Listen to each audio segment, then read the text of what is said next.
In this video, I will preview the upcoming UFO hearing that will occur on April 19th at 10:30 a.m., 72 hours away from now, muchacho. This hearing will be conducted by the Subcommittee on Emerging Threats and Capabilities of the U.S. Senate Armed Services Committee, chaired by Senator Kirsten Gillibrand of New York. The sole witness of this public hearing will be Dr. Sean Kirkpatrick. He's the director of the All-Domain Anomaly Resolution Office, AARO, which is a UFO office in the Pentagon. The hearing will cover AARO's mission, activities, oversight, and budget. The subcommittee will hold a closed, that is, classified, hearing 1 hour earlier at 9:30 a.m. While holding the classified hearing first is not typical, it's what Chairwoman Kirsten Gillibrand wanted. I assess this is a shrewd move by Senator Gillibrand. The subcommittee, as a consequence of the initial classified hearing, will have a better feel of what questions to ask in the public hearing and precisely how to word them to ensure that Sean Kirkpatrick reveals the most information possible during the public hearing. So this upcoming hearing, which is estimated to be 3 hours in length, is quite a long time.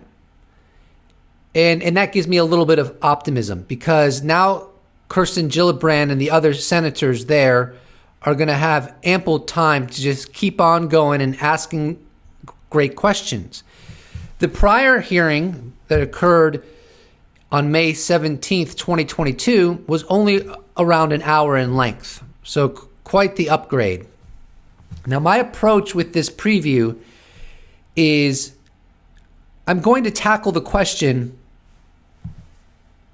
what is the meaning of this upcoming hearing within a broader reality that we are truly marching toward a finality that I like to refer to as a post-disclosure world? But before we get into that, I want to cover a little bit about Sean Kirkpatrick, who is going to be the man in the hot seat, the only person that is going to be asked questions for this upcoming hearing. Now, this is what Dr. Gary Nolan has to say about his knowledge of the UFO issue.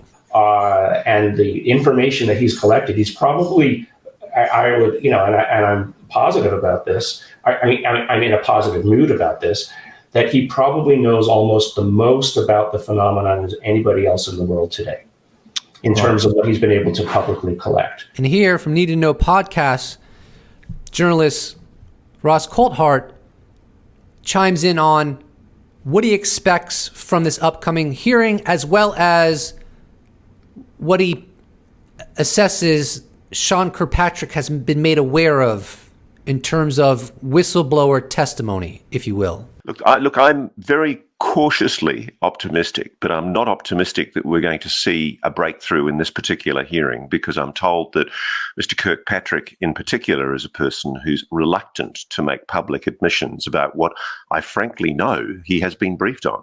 I am told that Sean Kirkpatrick has been briefed on crash retrievals and on reverse engineering programs happening inside the US. I'm in absolutely no doubt about that. I've heard it from multiple sources.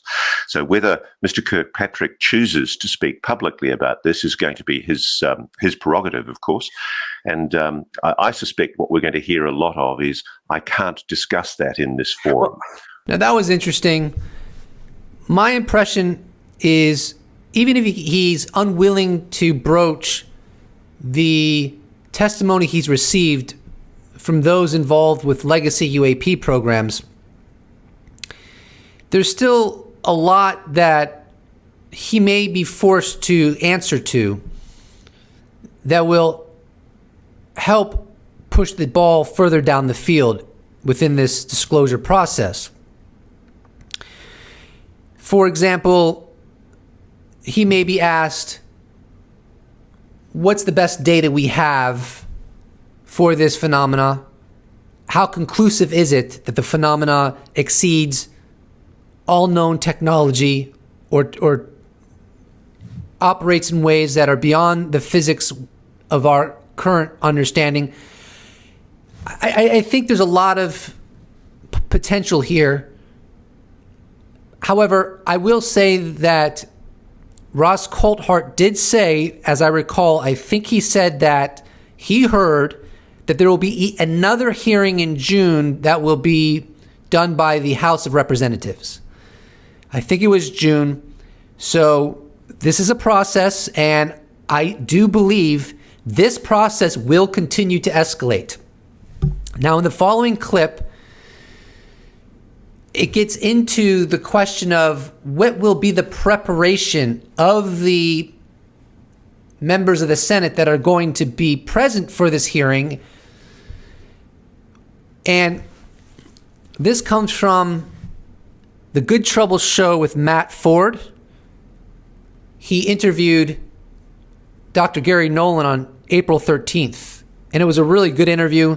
And in fact, Matt Ford is going to live stream the upcoming hearing and have some guests to talk about it in real time. So I'll leave a link to all of that in the description below. My impression was that the majority of the lawmakers really didn't seem to be prepared or read up on this particular subject. Have you heard any indication that has changed? Is there a Yes, they are much more informed.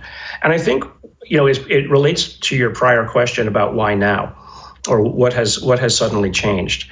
And I think what has changed is they literally saw the body language of the Department of Defense officials, the generals, et cetera, sitting in front of them, stonewalling them, and they got mad.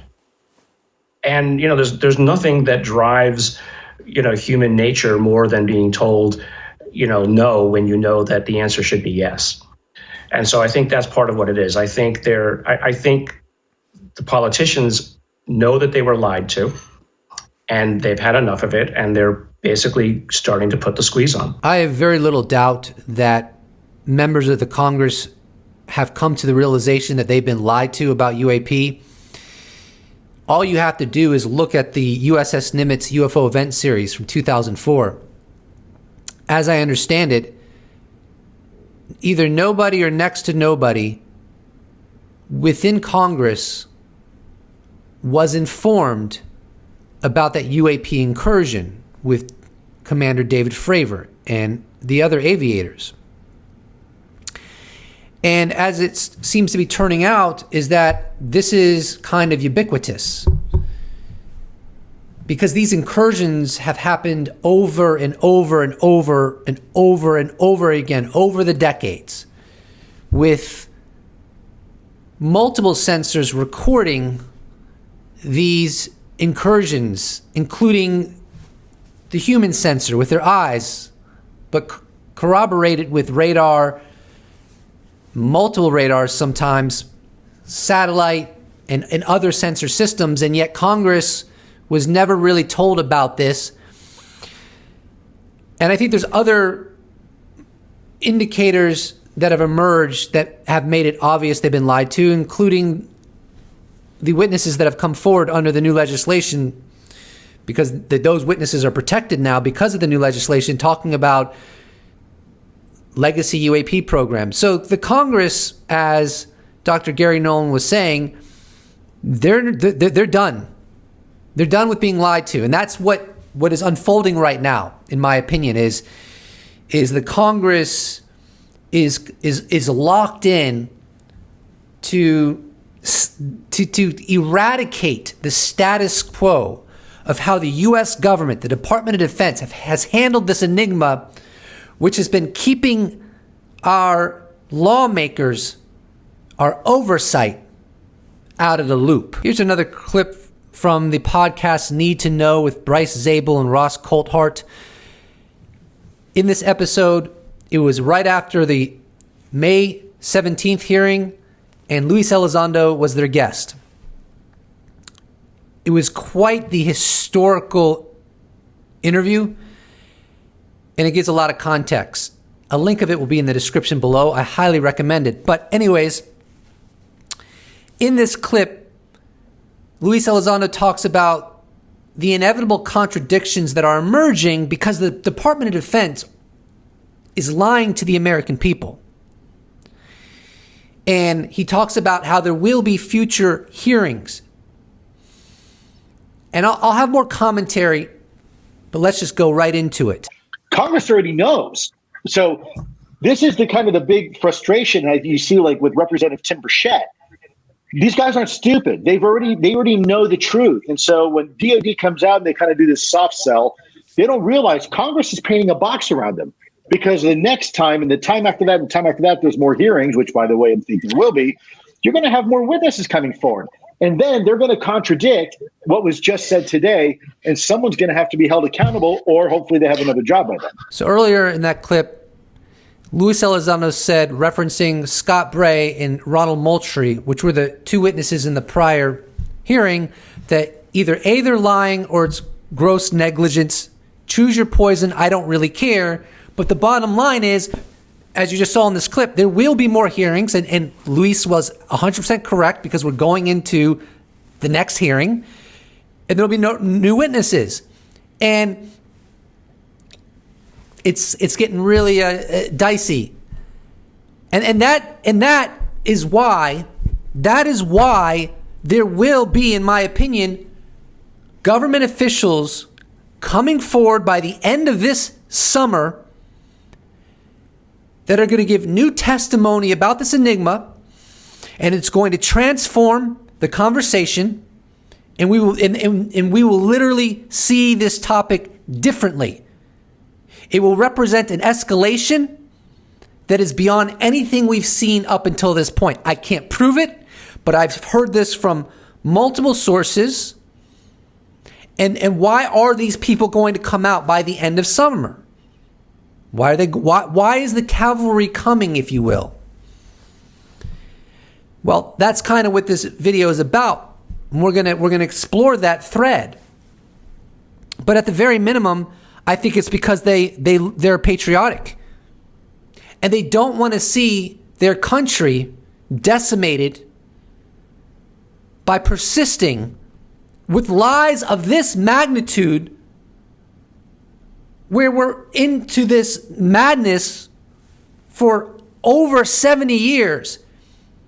And they just don't want this country to be destroyed over people that were not even elected, choosing how to handle this reality. What is your best expectation for what will come out of this hearing? And secondly, where would you like to see disclosure at, let's say, the end of the summer? I think in reality, you're going to see Dr. Kirkpatrick having to be very careful what he says. I think, though, that what you're going to see are more informed senators asking far more informed questions, and then unfortunately won't see the classified briefing afterwards, where they will ask those questions much more forthrightly. I don't expect anything huge out of this. It's going to be a performance of lawyerly level, avoidance. Right. And I can't blame Dr. Kirkpatrick, for that. Sure. I would be delighted if it were otherwise. Now, where are we going to be in, let's say, 6 months into the summer? I do think that you're going to see some information coming from those on the inside who have decided to step forward. I have been hearing the exact same thing, and I have very high confidence that will be the case. And then I'm going to ask you one last question. Do you think... And that will change things. That will change things. 100%. The house of cards is falling, baby. Now, just to clarify, I don't know if this sentiment by Dr. Gary Nolan is going to come to pass. I think it's probably accurate, but you just never know. Anyways, what might these insiders coming forward with new information share? Well, I don't know. I certainly haven't been told, but we can only speculate. it could have something to do with legacy programs and what has been retrieved through crash retrievals and the effort to exploit those technologies. The following clip could potentially give credence to that idea. In the April 11th, 2023 Weaponized episode 12 podcast, George Knapp and Jeremy Corbell interviewed Colm Kelleher, who was the manager for OSAP for over 2 years. OSAP is literally the biggest UFO program in American history that's known. There's likely legacy programs that are larger. It had 50 employees working for it while it was up and running. And in the following clip, he's asked a question by Jeremy, and the answer is quite fascinating. Does our government have downed UFOs from unknown origin that they've been trying and are trying to reverse engineer and exploit those technologies to understand the physics and understand that technology? Do we have that to work with?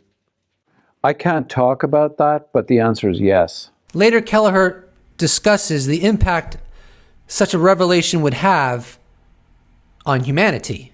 Once the certainty was there that there was technology of unknown origin in existence, that it had been, it had been really discovered, and that it was unequivocal. If that message was put out to humanity, it would be a game changer. Is that true? And the message hasn't been put out?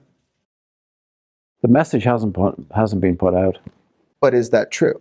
What you said, that there's technology of unknown origin? I like I said, I can't talk about it, but the answer is yes. I think these are very good clarifying tweets to give perspective on how big a deal it is that Dr. Colm Kelleher unequivocally stated what he did.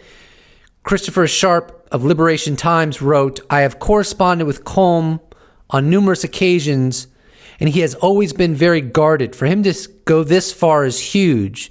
And Jeremy Corbell responds, "Yes, Chris Sharp. Dr. Kelleher was the program manager for the $22 million UFO study. It's profound when someone like Dr. Kelleher makes an admission like this publicly. It provides a baseline of questioning for the multiple UFO hearings that are being planned." The following clip is from Brian Dalaire's YouTube channel from May of 2021. This interview that Brian Dalaire did with a co-host is actually one of my very favorite interviews that Elizondo ever engaged in. And I'm going to put a link to it in the description if you want to check the whole thing out, because you might have missed this wonderful interview. But here he goes into the absurdity of classifying a component of nature to the extent that it's been classified. It's no secret that countries have nuclear weapons. What is a secret is how those nuclear weapons work. Well, the fact that there are these UAPs in our controlled airspace shouldn't be a secret. It's the same approach, same logic. How can you say the fact that something exists is secret? No, that's not secret. What's secret is sources and methods. What's secrets are the applications and the methodologies behind that. I get that, and that's what we should protect. But for humanity to be not only not told the truth, but worse, that there's an active campaign to suppress even the conversation, to me is very dangerous. That to me reminds me of the days of propaganda, and where governments forget that what their job is to do is to represent the people. When governments no longer have the best interest of the people, those governments are on limited time. And I don't ever want that to be the case with my government. And I want our people to have faith and confidence in our government, because most of the people in our government are good people. They're doing their jobs. They're patriots. They want to help. They want to do the right thing. Unfortunately, there are certain small pockets, small elements in the government that don't see things that way. And so my argument, my issue is really with them. It's not with the government, and it's certainly not with the people. It's the mindset of some people feeling that they should be able to control a narrative because the world or people aren't ready to have that conversation. Well, that's not their decision to make. That's our decision to make as a people.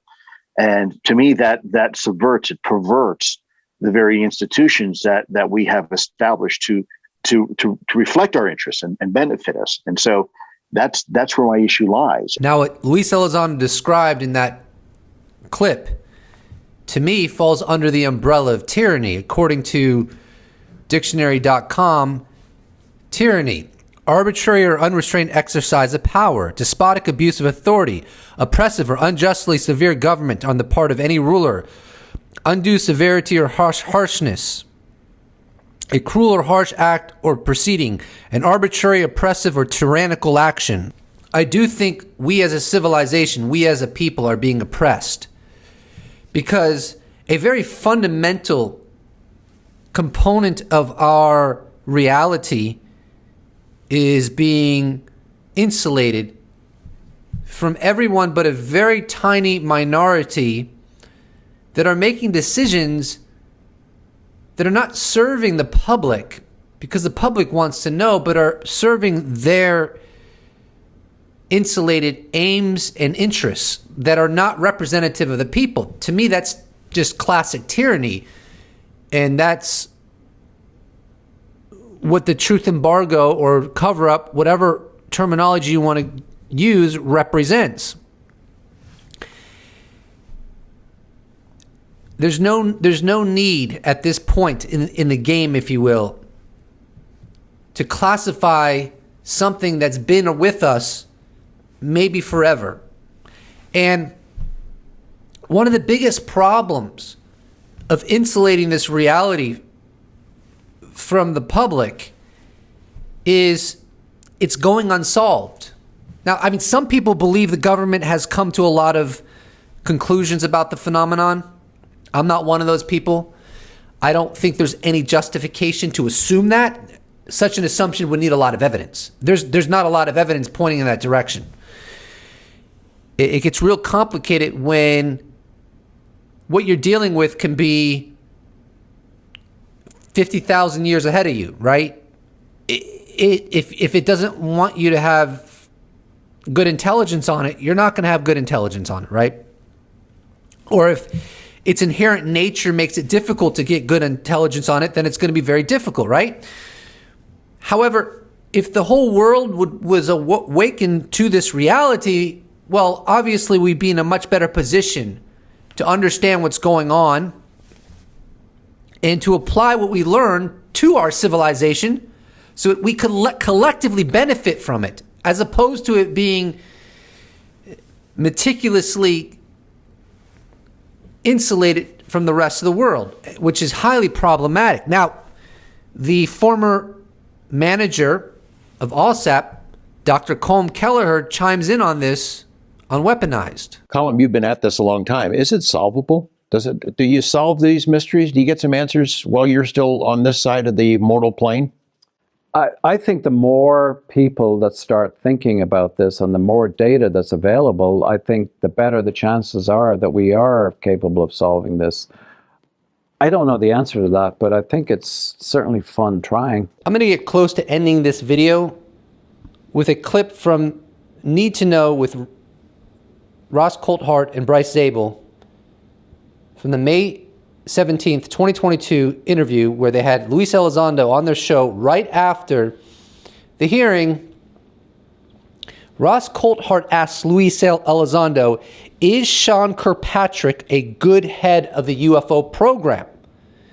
This is a highly relevant question and answer for what we're all going to experience in 72 hours, which is Sean Kirkpatrick, the head of AARO, in the hot seat, being asked questions by members of the Senate. And is he a good hand? Is he a good hand, Lou? Boy, Ross, you'd have to ask me that, huh? I believe let's give everybody a fair shake. How about that, right? Let's see what they can do. This is part of my frustration. This is why I do what I do, because I think the people deserve the truth. The people indeed deserve the truth. I deserve the truth. You deserve the truth. All 8 billion of us deserve to know what our heritage is. And what I mean by that is we are a part of reality as much as anything else. Everything that exists is a part of reality.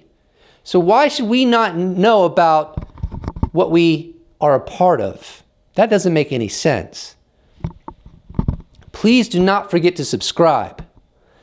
And if you'd like to support this channel, you can check out my merch shop where I sell t-shirts. You can become a patron. You can become a YouTube member. You can give me a one-time donation. All those potentialities can be accessed in the description below, or you can just slap a like on this bad boy and I will appreciate it so much. Thank you so much for watching. And I look forward to seeing you in the next episode. I'm sure I'll be covering this hearing in depth. I hope you'll join me when that time comes. Have a good one. Special thanks to all patrons, YouTube members, those that have bought merch, those that have given me a one-time donation. I couldn't do without you. Thank you so much. See you in the next episode.